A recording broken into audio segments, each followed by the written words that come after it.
कभी कभी आपके मन में ये प्रश्न तो उठता होगा कि ये प्रेम क्या है, कैसे समझा जाए इस प्रेम को। उत्तर बड़ा ही सरल, जब तक आप प्रेम करोगे नहीं तब तक आप प्रेम को समझोगे नहीं।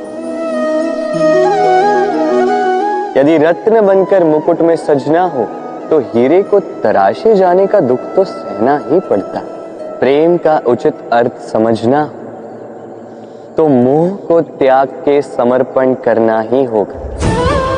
जो प्रेम किसी को पाने के लिए किया जाए वो प्रेम प्रेम नहीं, मोह।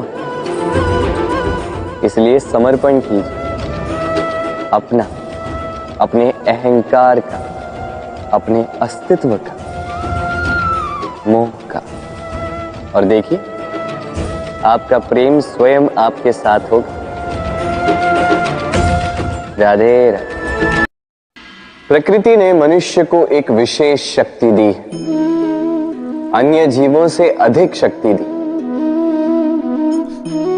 स्मरण शक्ति। यही शक्ति मनुष्य को अन्य जीवों से भिन्न बनाती, इतिहास लिखने की प्रेरणा देती, ज्ञान को पीढ़ी दर पीढ़ी आगे भी बढ़ाती। और जो भूल जाते हैं अधिकतर रूप से वो उपहास और दया के पात्र बन जाते हैं। परंतु क्या यही पूर्णतः सत्य है? नहीं। यही स्मरण शक्ति मनुष्य के विकास में सबसे बड़ी बाधा भी बन जाती है, उसके चित्त को दूषित कर देती। बुरे अनुभव, किसी का दिया गया धोखा, किसी का किया गया कटाक्ष मनुष्य भुला नहीं पाता और फिर लग जाता है प्रतिकार में। पहले समय नष्ट करता है प्रतिकार की तैयारी में, फिर समय नष्ट करता है प्रतिकार का अवसर ढूंढने में। यदि संतोष पाना है, यदि जीवन में आनंद पाना है तो स्मरण शक्ति का सदुपयोग कीजिए। अपनी स्मरण शक्ति को केंद्रित कीजिए केवल अच्छी बातों और अच्छी यादों की ओर। जीवन में प्रसन्नता आए। राधे राधे। आज कृष्ण रथी के स्थान पर बैठा है, जबकि उसे तो सारथी के स्थान पर बैठना चाहिए। यही सोच रहे हैं। कई बार जो हमें दिखता है आवश्यक नहीं कि वही सत्य। जैसे सूर्य को हम देख पाते हैं क्योंकि वो दिखता है,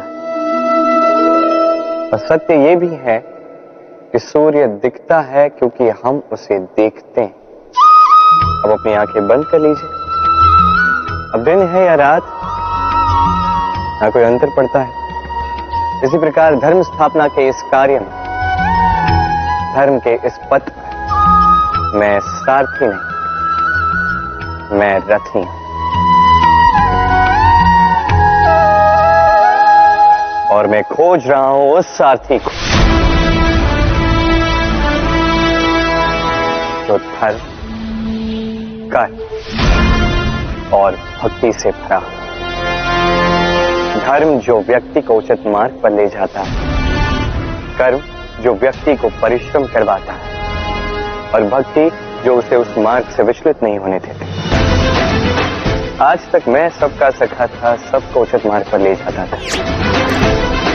अब मैं खोज रहा हूं उस व्यक्ति को जो मेरा सखा बनेगा और बनेगा धर्म स्थापना के इस कार्य में मेरा सहयोगी।